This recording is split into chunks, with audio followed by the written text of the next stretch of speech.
We talk a lot in these segments about all the benefits that trees provide for the landscape.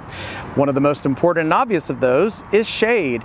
And when it's 100 degrees outside in a Louisiana summer, a lot of us will seek shelter for our cars by parking under trees. And that's fine, of course, if it's a paved lot and there are trees planted in those dedicated tree islands. But for a lot of trees that are just growing in the landscape that may also serve as a parking spot, that's when problems can arise.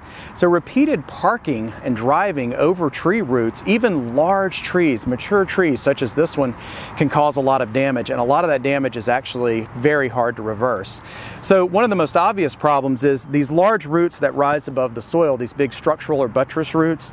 You can see where there's been damage that the tree is trying to repair, but a lot of times the wheels and the weight of the vehicle will crush these roots, tear the bark off that's formed over here as a protective layer, and that prevents the tree from being able to effectively absorb all the nutrients and water that it's taking from the feeder roots farther out. Another big problem, the soil compaction. So the weight of those vehicles can slowly compact the soil over time, and these effects may not seem obvious at first, but you will notice it later on. You're taking away all that pore space that is important for oxygen for the tree roots and for water, and you're compacting it down, and the tree is unable to really support itself.